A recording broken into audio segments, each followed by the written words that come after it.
just last year. So this is the ReQuest and the Comic Vault simultaneously. Once again, it's a requested vault. We just put it in the ReQuest like with everything else. It's both simple and confusing. So welcome back to the Vastanominous Comic ReQuest. And tonight, Austin and I are talking about Daredevil and Echo, which is a 4-issue miniseries, like I said, came out in 2023. This is immediately following the Zartsky run and is kind of a little, I don't even want to call this an event. It's just kind of a little interlude story that happens in between runs. And I don't know how much it sets up the next run, because I have not been looking at current, and so this is all in a vacuum for me.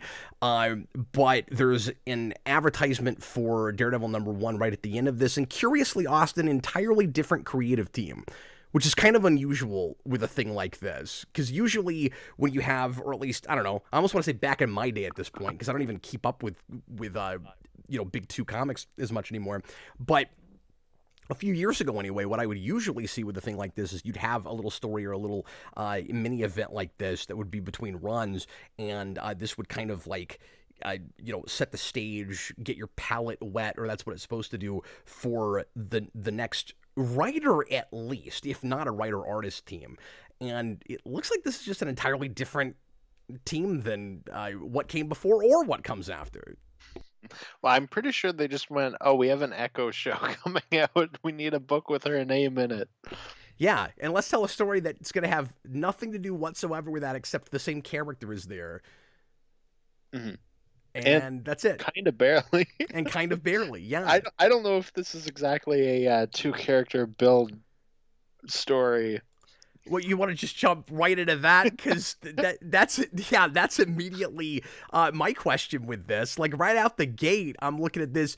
By the way, this was requested by Malik Myers on Patreon, and we are really behind on ReQuest because we have such a backlog. So he actually asked for this just as the Echo show was coming out, or maybe a little while after that. So this feels like kind of a relic now. It's been so many months. So apologies to Malik with that. But when he asked about this, it was more relevant, but I say relevant in air quotes because it doesn't read relevant to that. Like you said, it's just, well, her name's in the title.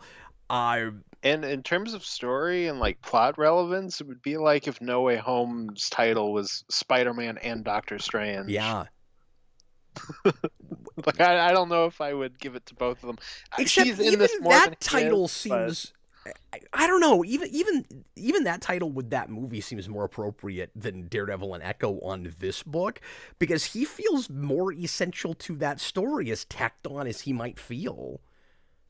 I mean, I guess he is there to set it up and finish it. She doesn't need to be here at all. Hardly. And we'll talk about all of this, but I mean, in some ways it feels like both of them are just kind of a plot device in their own story. Because it's really more about their ancestors.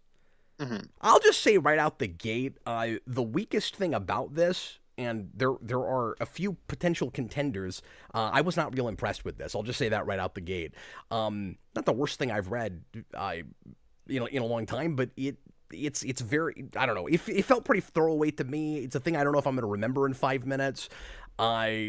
And like, I just reread it because I read it a couple days ago and I was afraid I wouldn't remember enough when we came into it here. So that's the impression this left on me. But right out the gate, I'm just gonna say the weakest thing about this story for me is just the premise.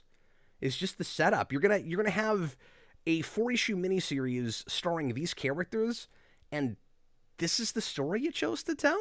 Like, it feels really self-indulgent to me on the part of these writers. Taboo and Earl. I'm not sure who Taboo is. Did you look this up? No. Man, B. Earl. Very, very cryptic sounding names. I don't know what B stands for, and I don't know who Taboo is. The only Taboo I know is 1/4 of the Black Eyed Peas, and I don't think it's the same Taboo. I'm gonna look that up and just make sure that it's not 1/4 of the Black Eyed Peas, because if it was, this book immediately shoots out. It's a lot better right after that. Yeah, I mean, now to be fair, there are some famous comic writers and artists that have like one-word names that make them sound like pop stars, like a Prince or something. We have those. But This one, more than any of those to me, sounds like it must have come from something else first. Hmm. I hope it's Taboo. It should have been written by both him and Apple Diap, the two Black Eyed Peas members no one cares about.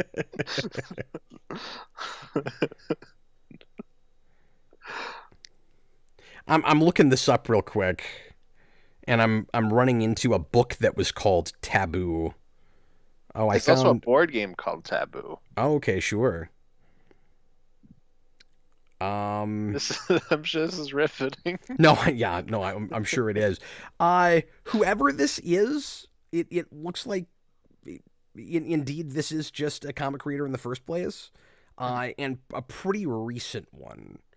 And it's all That makes Marvel sense. stuff that I'm seeing, and there's like recent Werewolf by Night, and he did some Edge of Spider-Verse stuff, and Spirits of Vengeance Spirit Rider.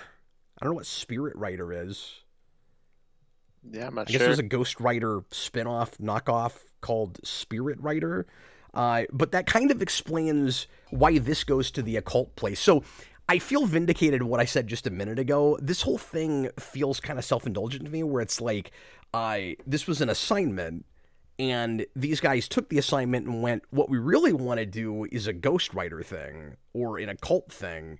But we've got two characters that aren't really related to any of that, so we're gonna tell that kind of a story. We're gonna make it a real typical somebody's got to be sacrificed to release a demon story, and to make it feel more important because this is supposed to be a between arcs or between runs event.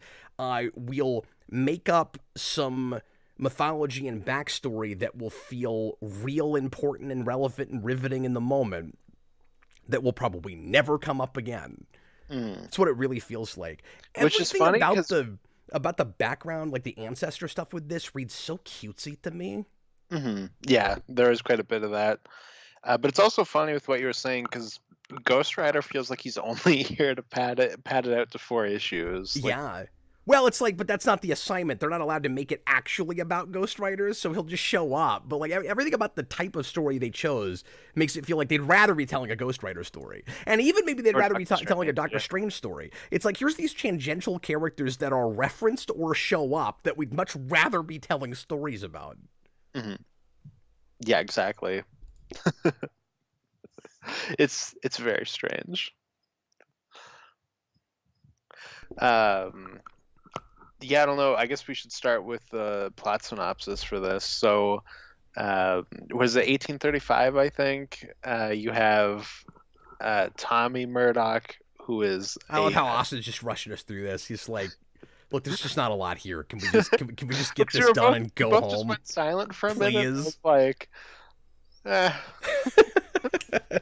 No, I was getting my thoughts together. I was going to go someplace else, but yeah, feel free to go ahead and get us started with the. No, with fair the enough. I mean, well, I wanted before that. I just wanted to yeah. do a tiny bit more setup and say, again, this is right after Zartsky, and the status quo right now has Daredevil and Elektra working, and it seems to be living together, and maybe they're romantically together again. I couldn't tell for sure because I haven't read anything around this. That was the sense I got, but she's only in like 2 pages. Her version of the story is probably really funny because she's talking to Daredevil and he's like, "Oh, go talk to the cops about this person that got murdered and his heart was ripped out."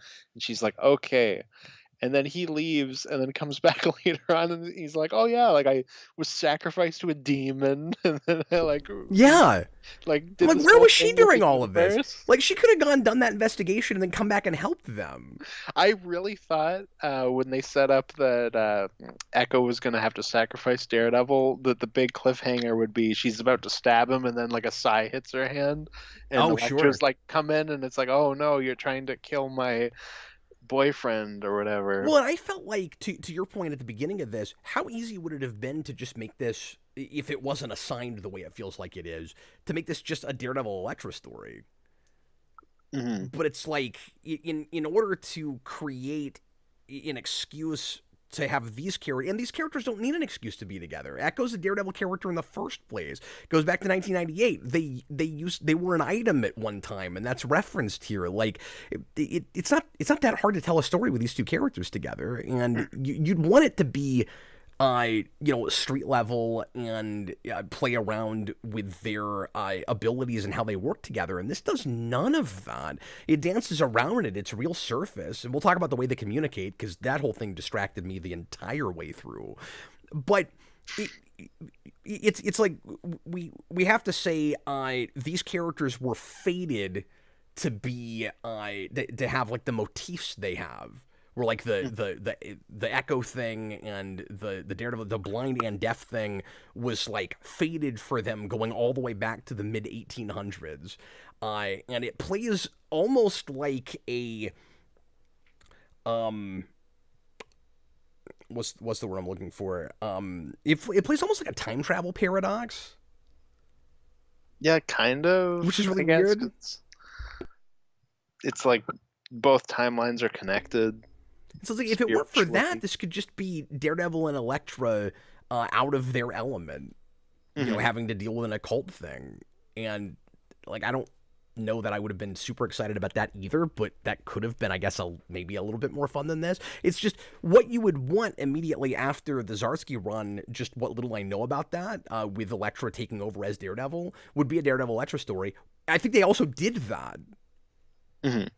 And so, I mean, like at least there is that, but then you go to this and it's set up like that, and then Echo shows up for some reason, and it feels real contrived, where it's like, she's here because we just read a backstory that had to do with both of their ancestors. Oh, and by the way, Daredevil is referencing the mid-1800s before any of this begins in his internal monologue. Seems ultra convenient, does it not? Yes. Anyway, apologies. It's baked into his DNA cap. Yeah, that's his whole thing. Everybody's just fated to do what they do. Go ahead and take us through the plot, Austin. Well, I'll just say, like you, I was not super into this book, but it's neither good nor bad. It's like one of the middle hops when you're bouncing a rock across like a river, where like it doesn't really impact the water in any way. It's just maybe a little ripple. That's about all the impact it leaves. Yeah, I mean, I don't know if it's even really a ripple, because we end up with yet another kind of creation story for Marvel, like the umpteenth, or if not creation story, just like a pseudo explanation for how the universe operates. And it's like, there are 900 of those, and none of them talk to each other. When I don't mean like ripple in the universe, I mean like in terms of lasting effect on like, on is this good or bad? Like, on our universe, on anything. Yeah, it barely touched me. It bounced right off. No, that's a wonderful analogy. Sorry, I thought you meant for like comics literature, or for the canon itself. No, the only thing that I will remember from this book is I finally got to read something with Elektra's Daredevil costume in it, which I've been really curious to see what that's 2 pages. Like, because I really like that suit, but I haven't actually seen her in a book yet. Mm-hmm. And now I've seen her in a book, so I feel more vindicated in finally buying a statue or something with that costume, because I've been wanting to, but I haven't actually seen it in a book, so I feel weird about it. But now for 2 pages I saw it, so now I feel better about buying that. But I will finally read that Zdarsky run, and I wish, and this is nothing against Malik, I really wonder, though, why he asked us for this, because I wonder, and, all due respect to him if he enjoyed this, I wonder if he really liked this, or if he was kind of baffled by it, and just wanted our take on it, because he's done that before. He'll pick things that I thought he liked, and I'm tiptoeing around it, and then he'll come back later, and he'll go, nah, I didn't like that either. I was just really curious to see what your take would be on it.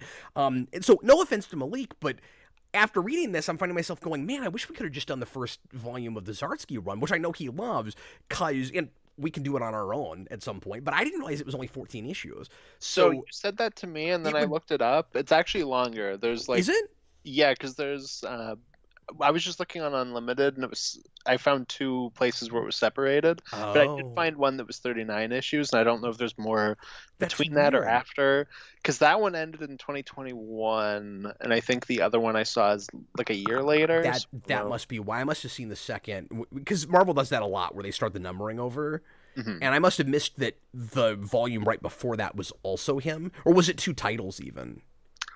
They don't do I that much with I Daredevil. can't remember. I think it was just volumes. Okay, so apologies that my information was incorrect on that, Austin. I didn't look No, back far it's enough. okay because when you said that to me, I was like, "What?" Like I feel like he was on that book for a while. Like really, only 14? So that sounds like exactly the same thing as like the Allred's Silver Surfer, where that all reads like one book, but it starts the numbering over at some point, and if you only saw uh, that second run, you'd think it was real short. Damn comics. Freaking comic. Imagine if you did that with Morrison's Batman. But anyway, I I mean, kind of. I digress. That book splits up like crazy. No, that's what I'm saying. Like, but what I mean is, Oh, I see imagine what if you're you looked saying. at the end of it, you thought it was the whole thing. I see what you mean. Is what I'm saying. Okay. Wouldn't that? Yeah. Then you'd be like, wait a minute, I'm very confused. I thought this was a big long run. I mean, the first thing I read from Morrison as a kid was Return of Bruce Wayne. I was like, oh, this seems like a good book to pick up. You can't have been more confused in your entire life. Like, I have no idea what I'm Oh, looking at. I read it all, like start to finish. I was like, I have no idea what I'm looking at, but I read it. It's fun. It was wild. I actually really enjoyed that book. Anyways, on to something not nearly as crazy. Okay, well, go ahead and run down the plot here. I'm sorry, I've been dancing around it, and That's then okay. I want to complain about the handprint on the face because I have a thing with that really irritates me. Go ahead. Interesting. Okay. Yes, this book is about the ancestor of Matt Murdock, who is Tommy Murdock, and Echo. And I'm trying to remember if they ever give her a name. I can't remember. They do. They call her Creeping Death. Oh, that's right. Creeping Death. That's her name. She's a Native American woman named Creeping Death. Yes. So they get caught in a whole thing with the church where they're going to sacrifice Tommy Murdock to summon the blind one, who's a big octopus demon. Get it? It's the blind one. It's like spider totems. Oh no. And she's going to kill it. And what church does he work for, Austin? St. Matthew's. That's right. Because of course. Because of course. What is this, Smallville? Some of this book's already deleting out of my brain. I finished it like half an hour ago.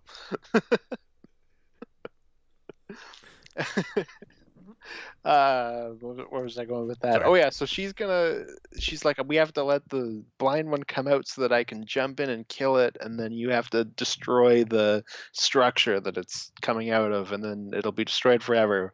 And he dies before he can do that, so cut to the present, and Demo Goblin, who is now Dema Goblin because it's a possessed shriek.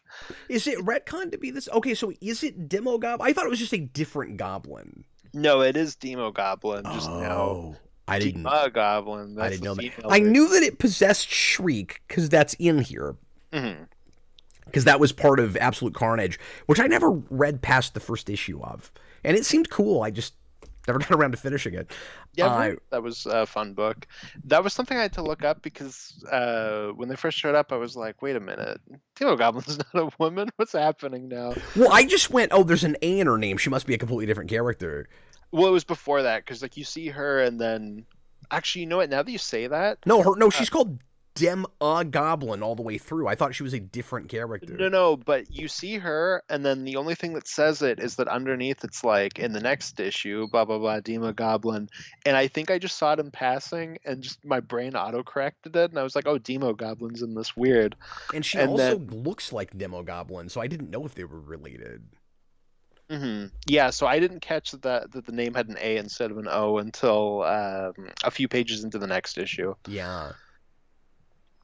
But where was I going with that? Yeah, so they're gonna fight her, I guess, and she's got a bunch of kids that are collecting items because you need, was it a heart, spleen, kidney, and skin in order to put on the big totem thing to summon the blind one, and then Ghost Rider shows up. Yeah, and you need exactly the 5 elements of Captain Planet. Mm-hmm. Did you pick up on that? It's Earth, Wind, Water, Fire, and Heart. but instead of making Captain Planet, it makes the Blind One, which is a god that speaks in riddles about how things that are happening now have happened, and it does the whole like the world is very small and very large, and just everything it says is this thing is this and its opposite over and over again. That's just all it says. But to be fair, Cap, you have to admit you would like Captain Planet more if instead of calling Captain Planet, they like unite all their powers and Mr. Magoo shows up. I would like this more if the demon was Captain Planet. That would be rad. Or if it was... That would also be rad. Or like Captain Pollution. And for some reason, Matt Murdock's soul is the only way to summon Captain Pollution. It'd be amazing. Meg Ryan from Captain Planet shows up, so it's now a part of Megmania. That'd be wild. Like, why is Linka in this book? That's weird. Oh man, if Mati was here instead of Echo, it was just Daredevil and Mati. Daredevil and Mati and his monkey. Oh, that'd be so good. The greatest book of all time. Yeah, so they have to stop Dema Goblin. My biggest regret on the channel so far is that Captain Planet is not available for us to do a watch party. It's my biggest regret so far. Is it not on YouTube? Like so many of those old shows are on YouTube. No, they get copyright flagged all day long. And really? So the only episodes that show up on YouTube have terrible audio quality and are just in like a quarter of the screen with a background on the rest. Like you can't watch it. Oh, okay. I just wondered because YouTube is pretty good for animated shows, especially in that era. Unfortunately, not that one. It's been like that forever. Damn you, Ted Turner. I digress. The true villain. Anyway, so they got to stop Dema Goblin, and the only way... I think the true villain of this book is Catholic priests. Or at least this guy. Yeah. So then Echo has to sacrifice Matt Murdock, and he's like, that's A-okay by me, let's do it. So they sacrifice him, and then he goes into the spirit world where he beats the Blind One by literally doing the chalice scene from Last Crusade. And then he has to combine the heart and the mind of the universe, and then they saved the day and they won. And that's basically it. See, you're so much better at these concise synopses than me, because I would have spent 20 minutes just stopping everything and going, and here's why this is weird, and here's why I don't understand what's happening here. And then Matt Murdock chose wisely. Yeah.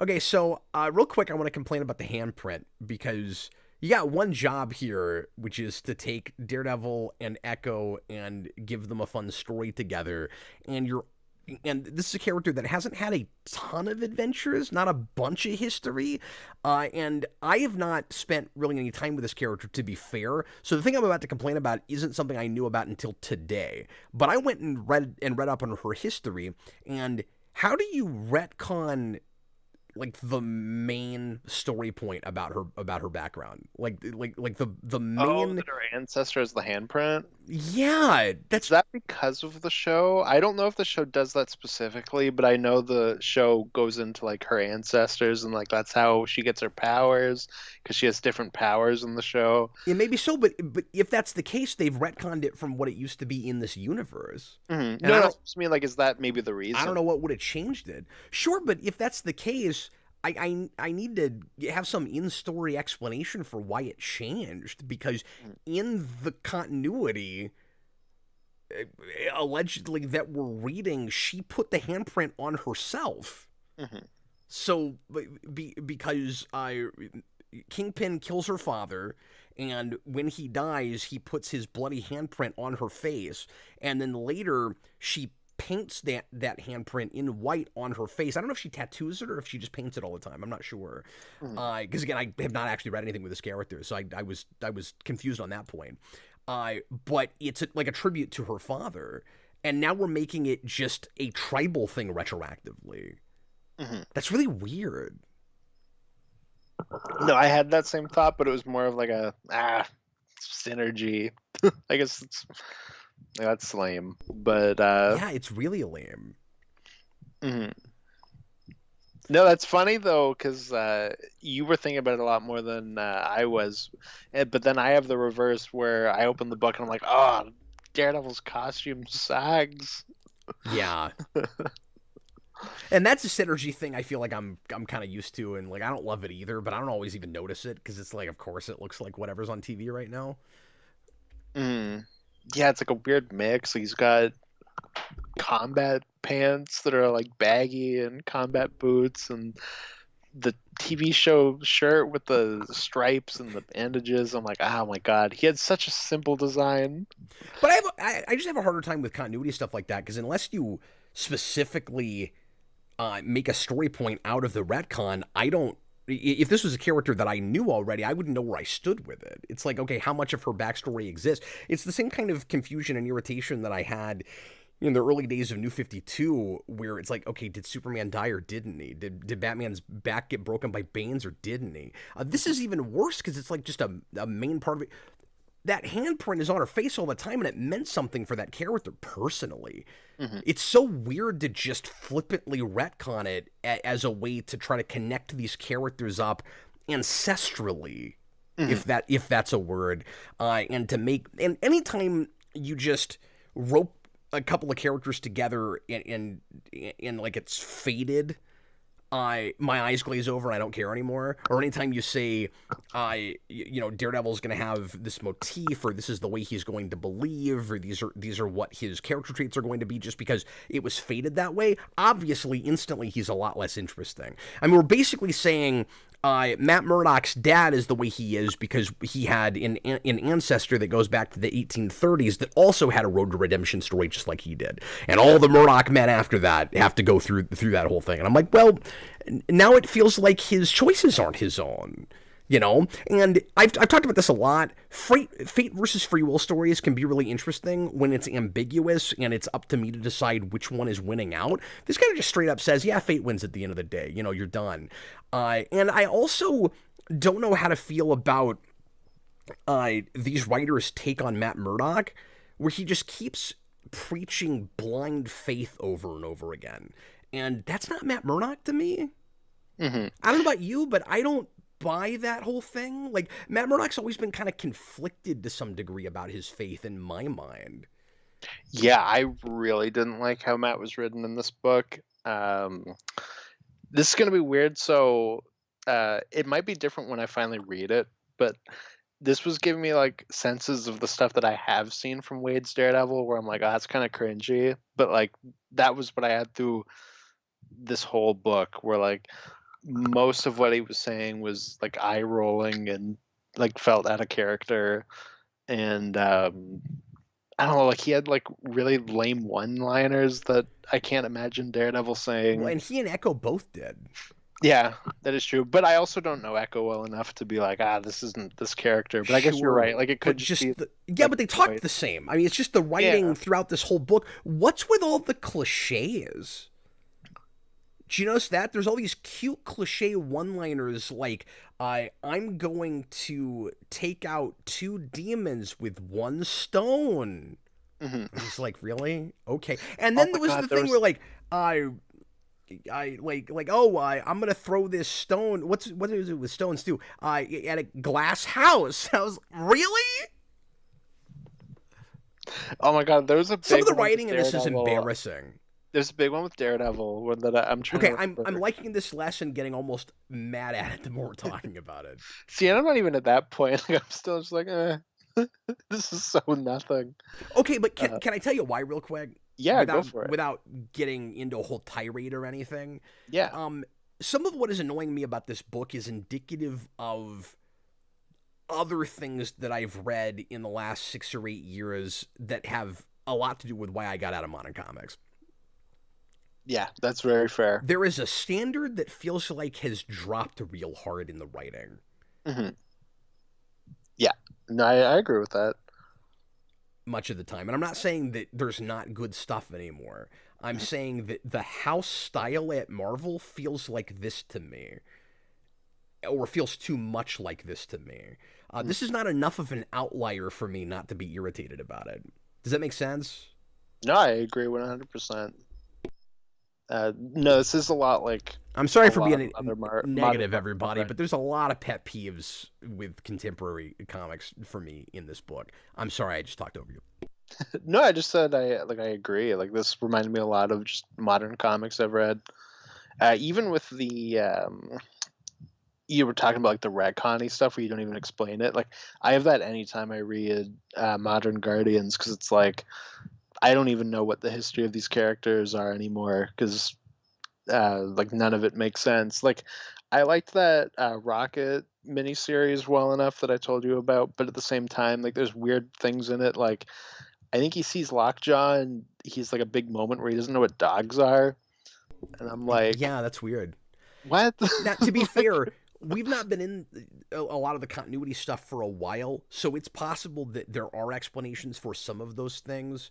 And I don't like full on retconning a lot in Marvel anyway, but because it's a history that goes all the way back, and we don't do the crisis thing with Marvel, Secret Wars notwithstanding. And then with Secret Wars, we didn't change that much anyways, so like it still doesn't feel like we've had a full on reboot in that universe. Having said that, there's always little retcon things that happen when, or not always, but often when new writers come on a book and they have their own take, and they either don't know what came before and so they just make mistakes, or yeah. they don't care and they intentionally make mistakes. It feels like editorial doesn't care anymore. And that's what's frustrating about it to me. And I don't mean to make everything about continuity. If this was a really fun story, and I've never read Echo, I don't have a dog in that fight, I wouldn't care so much. But it jumps out at me even more when it just feels like the standards are kind of low, and like the writing's not there. Mhm. Yeah, I mean this book's not especially great even outside of that, so it's not like it's latching you onto it despite that. Yeah. I You said you found Ghost Rider really weird throughout this and how he's handled.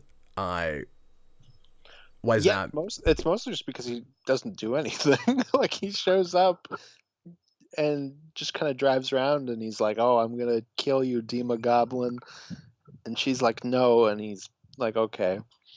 And, and then my favorite is he wraps her in a chain at the end that's like covered in hellfire, and he's dragging her to hell, and he's like, "I'm gonna take you to hell," and she's like, "No," and then she just breaks the chain off, and Daredevil and Echo kick her, and like then she's beat. I was like, "This is dumb." That was kind of easy.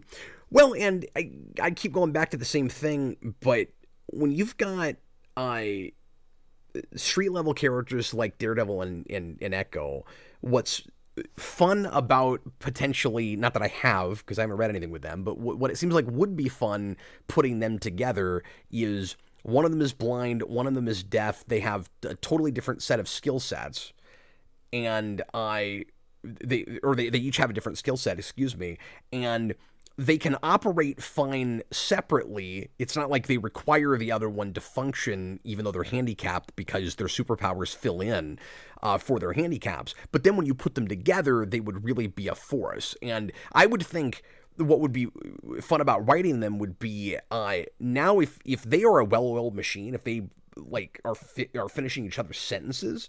Now Daredevil can see, and now she can hear. Mm-hmm. That's what that should read like. And it starts in a decent enough place as a detective story. Like part of what was frustrating about this for me too was the setup is more or less what I'd think you would want with those characters. Oh, there's a serial killer on the loose. He's murdering a bunch of kids. And then these two go to try to solve that mystery together. And when they come upon whoever the bad guys end up being, Daredevil is able to use his heightened senses, and she's able to use her ability to fight whoever she's fighting with their same skill set. Like that's what she does. That's not showcased one time. Like you'd never know what her power was. Mm-hmm. Why is she here? I mean, like we said before, except that she has an ancestor named Creeping Death that was okay with Matt Murdock's ancestor getting killed because something it lets her get to the god thing and beat it or something when she could just cut it off and not have it come out? I was so confused about all of that. Like, I guess it's because that's how you defeat it once and for all. Like, there's no worry of it ever coming back, maybe. is that the idea? That was what I took out of it. I didn't. Sorry, I know I'm getting away from my initial point, but real quick, I'll say I didn't understand a lot about that celestial mythology, and I was also put off by it so much that it was difficult really to keep generic. up with it. Yeah, like I don't understand why only Matt Murdock's ancestor is the person whose soul can bring the thing out, until later it's connected to Matt Murdock's soul, and you have this really weird explanation about how, like, ancestors and then their children and then their like everyone all shares part of a soul. And that's why I say it's like a time paradox, where it feels like the reason it's Tommy Murdock is actually because of Matt Murdock years later, and time maybe isn't actually linear, or like the universe isn't linear, or what. It's not actually time travel. Well, it is sort of, because these characters all come together at the end. So like Tommy Murdock actually shares panel time with Matt Murdock. Like that happens. And he deals with Echo's ancestor also. But by the time you get there, it seems like the idea is, and I really hated this, Austin, that Matt Murdock, it almost treats it like the Deadpool anchor point thing, where it's like Daredevil is somehow, his soul is important for the universe. I don't know what it's getting at with that. I guess it's because he has blind faith. I don't know. But it's like he's the real man without fear, and so he's the reason that Tommy Murdock's soul is the only one in the 1830s that can bring this god out. Because eventually you'll have Matt Murdock, and he's actually really important to the universe. That's how it reads. I think that's what it's doing. Something like that. His grandfather couldn't go through with it fully, also because he had fear in him, and Matt doesn't. So therefore he can. I don't know. Then the two of them can fight a giant squid in the soul world. Yeah. And you have that really goofy part where he's like, grandfather, like, distract him, even though he's got like 100 tentacles. And he's like, that'll be easy. Yeah, and he's just fighting like one tentacle. And don't call me Gramps. Oh, and I really don't like all the phonetic writing in this.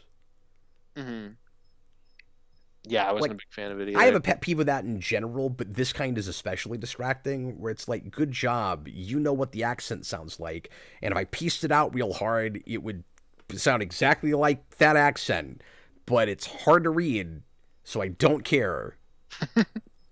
Just just write the words and tell me what his accent is. We're done. That's all you got to do. Yeah, I go back and forth on phonetic writing, but here with his grandfather, I thought it was very weird. It is case by case to some degree. Absolutely. But and this is gonna sound really mean, but like it's not a hard and fast rule, but it is for me if I'm workshopping beginner writers, and this read like that to me. Like this read like I was in a sophomore college workshop, and somebody wants to really impress me with their phonetic writing. Well, yeah, it feels. Meanwhile, the story is really kind of silly and off-putting. It feels like just like a one-off, like filler. Like we couldn't get an issue out, so we just like grabbed someone to slap something together for like a what if, or not what if, Marvel team up or something, and like. This would be one issue, not four. Well, then tell a story that isn't pretending to be really important, where we're supposed to think Daredevil's going to have to sacrifice himself on an altar at the end of the third issue. Just have them go solve some crimes. Yeah. Why is it so big and convoluted then? I mean, I can't tell you. And even that, like, even with that stuff, like, you can tell the story in one issue. Yeah. Easily. Absolutely. This is an annual story at best. Oh, sure. And This If is like you're an annual that you skip when you're reading over everything. that's 'Cause it that's doesn't it. matter. Yeah, I mean, we probably shouldn't have even talked about it this long, but it is 4 issues, and somebody requested it, and I'm trying to It's give it like its due as much as I can. But the more we're talking about it, the more I'm irritated with it. no, it's like when I was reading Denny O'Neil Iron Man, and I get to an annual, and I'm like, oh, like what's this annual gonna be? Oh, he's teaming up with the Eternals. I don't really feel like reading this. Just It's go not gonna on to the matter for next the rest of the issue. book. I can skip that. Yeah, exactly. The I don't most need Iron Man being explained what the Eternals are for 20 pages and then a story. the most distracting thing about this to me was making a plot point out of how Echo and Daredevil communicate, and then constantly breaking the rules. I mean, Oh, it's constantly. ridiculous. So Echo can read lips, and that's why Daredevil doesn't have to sign anything. But and she apparently, I think she's deaf from birth. Am I wrong about that? Does she come to it later like Daredevil does with his blindness? That was my assumption, but I Because don't know. I'm I actually think that's not. what it is in the show, at least. And that's all Okay. I know outside of this. So I'm assuming that she's a completely different character in the show, and the only thing they have in common is that they're both deaf, but and Native American. But probably. I'm trying not to take too much of that with it because I don't. But then you're right with the synergy thing. Like maybe they are making it more like the TV show, so I don't know. But if she comes to her deafness later, I can buy a lot more that she speaks more or less like everybody else does, and you would have no trouble understanding her. But if she's deaf from birth, then it's hard to buy that, and it would be like harder for Daredevil to understand what she's saying.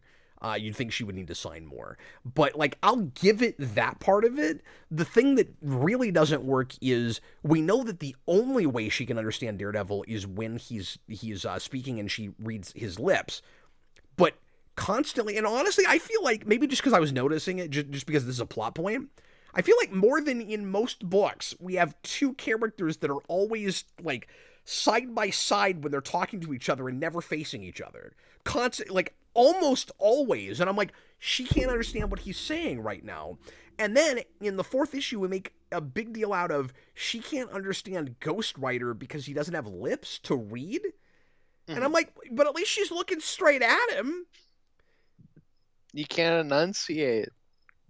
No, I thought the art in general was not great.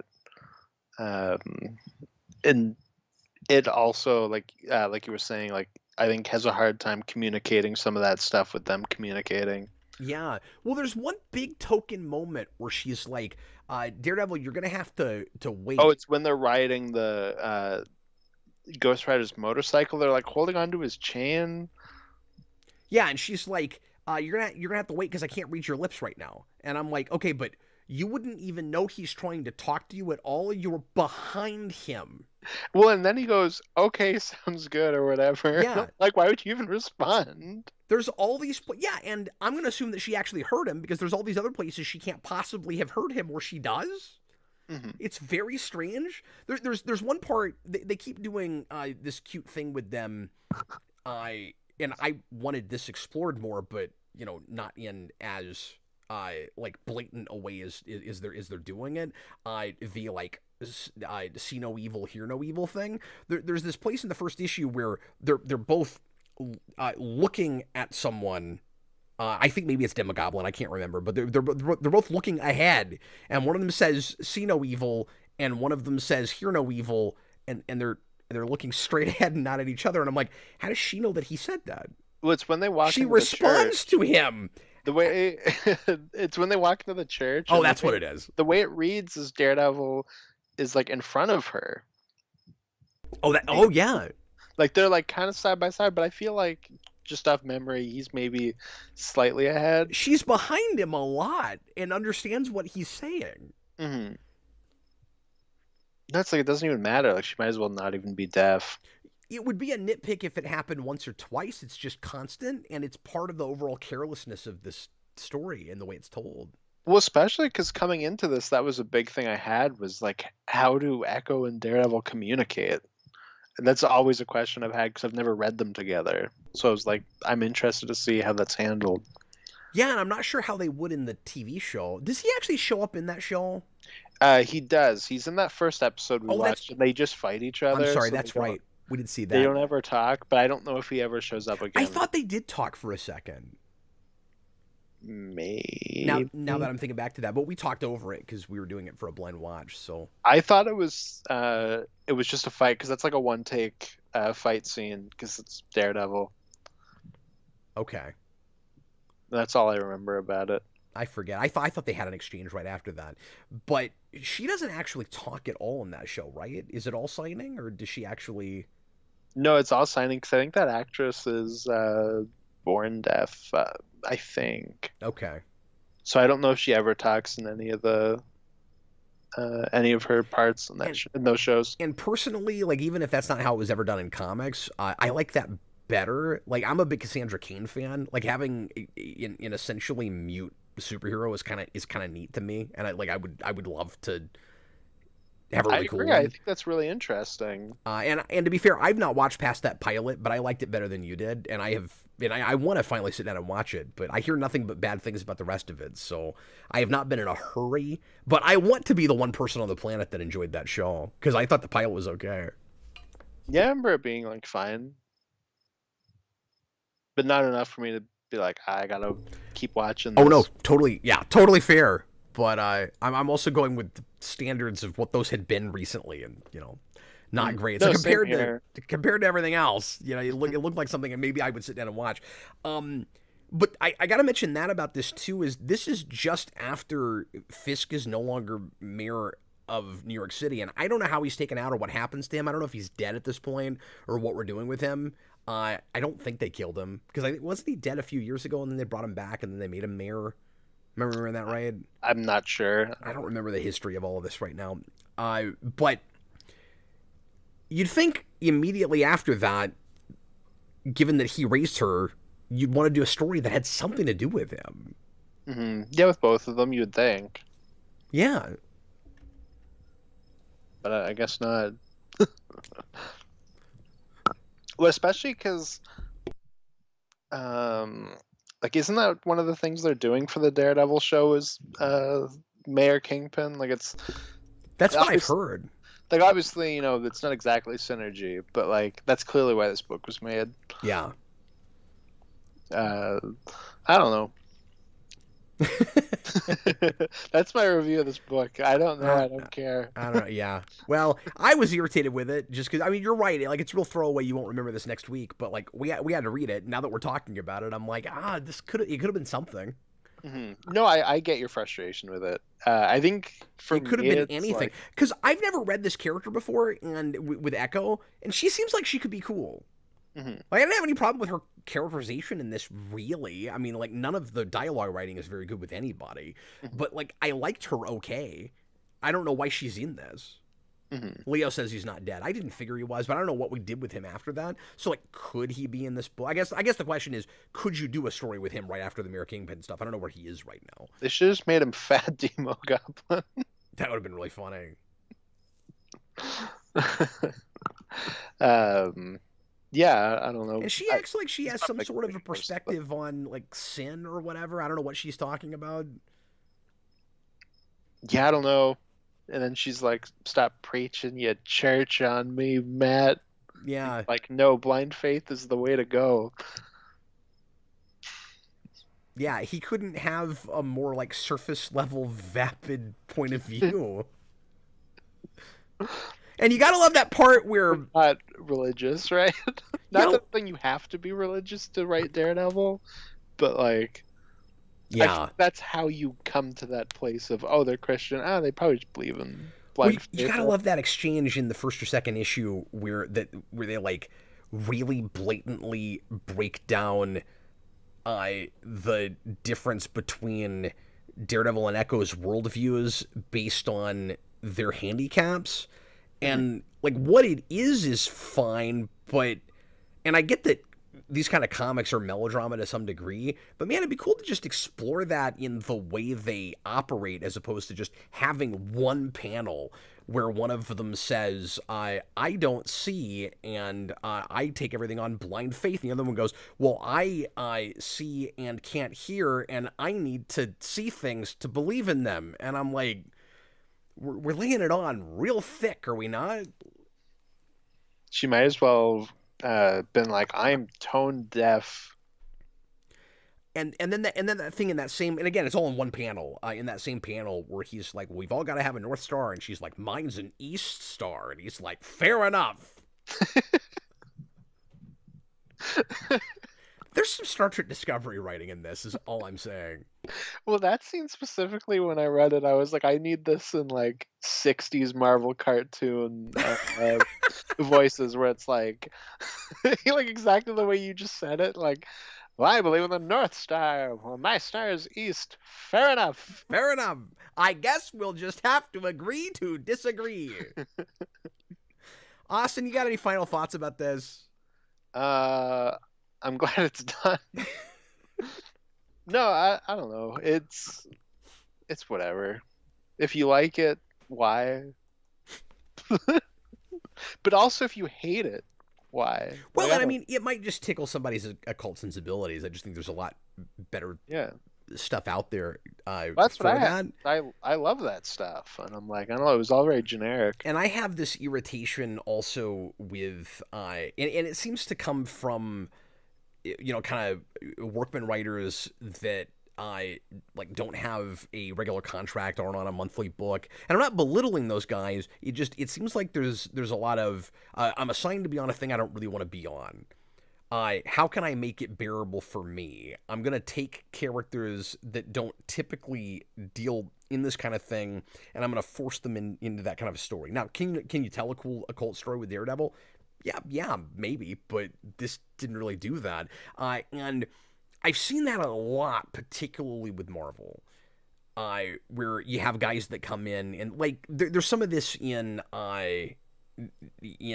Agent Venom, when Cullen Bunn took it over, and I like some Cullen Bunn. Don't get me wrong, but he comes in, he's doing Venom, and he just looks like he's kind of bored having to do that book, so he just makes a lot of his stuff about about occult ghostwriter type stuff, and it just doesn't really mesh with what's been there before. Mm-hmm. But and it could have been fun, but it also read a little generic, like you're saying. It's better than this. Mm-hmm. That's an example, but I feel like I've seen that a lot at Marvel.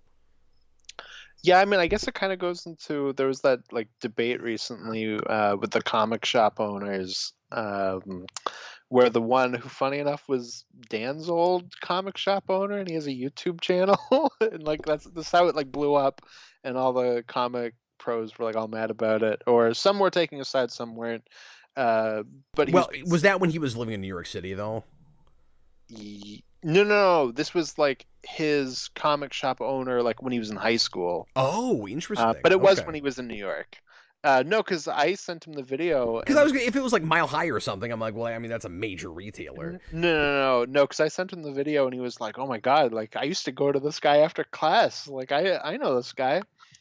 But his whole thing was, he thought that one of the biggest issues with modern comics was that writers come on and they don't want to write the characters; they just want to write themselves. And it sounds like that's kind of what you just said with this. Yeah. I'm having a little bit of that, and I'm trying to play this with kid gloves a little bit, because I get wanting to write what you know and what you love and all of that, but when it feels real tacked on and it feels like a homework assignment, like you don't really want to be there, like it shows. Mm-hmm. Yeah, because then the work is like that. So at the very least, you got to find a way to blend it better. Mm-hmm. I agree, Leo. It is sad that we finally do more Daredevil, and it's something that's not great. Well, we'll try to come back at some point soon, and we're trying to get more vaults on the channel. We've been held up the last couple of weeks. I got to mention this real quick, ending the show here. We've been held up the last 2-3 weeks because we need to do Danger Street, which is a 12-issue maxi series for DC that's a Tom King thing. that we started reading a while back, and we were going to do, I think it's been 3 weeks now ago, and then Austin had a night, he couldn't get it finished, and then last week we were going to do it, and I couldn't finish a reread of it, and then this week I had way too much to do, and I just want to make sure to give it its due and give it a good reread because it's been too long now. So we're gonna be coming into 4 weeks now on this finally, and we're gonna get it done next week. But we don't typically do an extra vault on a week where ReQuest is a vault, and that's why we haven't had any vaults the last few weeks. So we will try to get back to our own selections pretty shortly. Yeah, exactly. I'm sure that wasn't interesting for anyone, but if you made it this far, that's the explanation. So next week, for sure, I want to say for sure, Dangerous Street. In my defense, it's 12 issues. There's a lot of words, and it just takes a while to get through. And so, typically we ask for 4 or 6 issues, but you get this awkward gray area when it comes to 12-issue maxi series, because I get why people want to request them, and you don't want to just read half of it. Yeah, no, it is very awkward. So we've made an exception for those, and most of the time it's not a problem. I mean, we've never had to put off a request this long that we tried to start on. You can at least blame me on that first one. Yeah, I was all ready for it. I had it all read, and I'm not upset with you or anything, but I'm just saying he's right about that. We would have had it done that week, but something came up with Austin, and then again the very next week there was no way I was going to get it done. If it makes you feel better, I lost a steak dinner over that, so it's all good. I'm sorry. That's unfortunate. His review will be more negative because that happened. Yeah, 100%. We'll talk about that next week. Personal now. I have already on record to say I was not thrilled with that and couldn't get excited about it. But I'm gonna give it a reread. I'm gonna give it another go. Maybe I'll like it better on the second go round, and we'll see how we feel about it.